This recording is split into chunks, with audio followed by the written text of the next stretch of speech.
May gustong ipakontent sa atin yung kapatid nating tattoo artist tungkol nga sa mga client na nagpapakancel. Ito nga rin yung senaryong kadalasan na nangyayari na hindi rin alam siguro ng karamihan na client. Tatalakayin natin itong senaryo ng mga client na nagpapa-schedule pero hindi dumarating sa oras o araw kung kailan sila nagpa-schedule. Sa karanasan ng nagpapakontent nito, hindi lang ikaw yung nakaranas niyan at alam kung marami na tattoo artist ang nakaranas ng mga ganyang bagay. Nagpapa-schedule na client pero hindi pumupunta sa mismong araw kung kailan sila nagpa-schedule. May isi-share na rin akong kwento about sa karanasan ko tungkol sa gantong bagay. Normal lang naman lahat tayo ay dumaan sa pagiging newbie o kaya hindi pa sanay sa mga karanasan o hindi pa naranasan yung mga gantong bagay. Bali sa maiksing kwento, kapag medyo baguhan ka pa lang at hindi mo pa talaga nararanasan yung mga gantong bagay, hindi pa nagpapa-down payment. Dahil nga hindi natin alam na may ganto pa lang mga client na hindi pumupunta sa araw o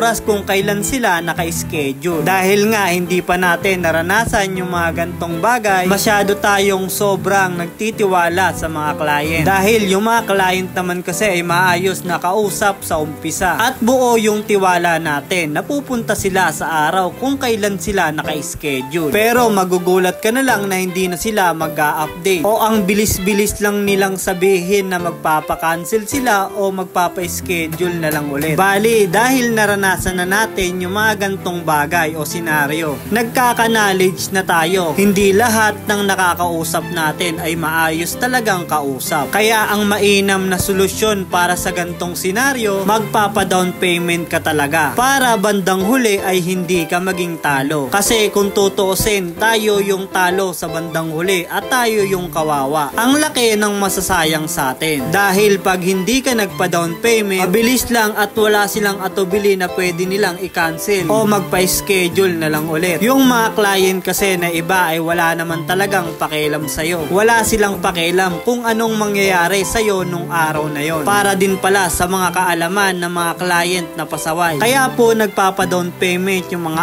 artist para malaman yung mga client na pasaway at hindi naman talaga sigurado. Gusto lang nilang magpa-schedule pero hindi naman talaga sila siguradong pupunta sa araw na yon. Mabilis mo talagang malalaman kapag hindi talaga sigurado. Asahan mo na hindi yan magda-down payment. Pero kapag sigurado o sure yung client na pupunta, asahan mo na magda-down payment yan para makuha niya yung araw na gusto niyang magpatato. Ganto kasi yung mangyayari sa mga artist. Kapag walang down payment o hindi sigurado na pupunta yung client, mag-aaksaya sila sa oras na wala namang kasiguraduhan. At imbis na ibigay pa dapat nila sa tao o client na siguradong pupunta, sinabi na nila na may nakabook na o may nagpa-schedule na, tapos bandang huli sa'yo na binigay yung schedule tapos hindi ka pa pupunta. Yung araw o oras ng artist ay masasayang. Imbis na may client pa sana na siguradong pupunta o dapat meron pang nagawang ibang bagay o dapat nakaalis pa nung mga oras na yon, hindi na ginawa ng artist dahil nga nagpa-schedule ka nung araw na yon. Kaya para sa mga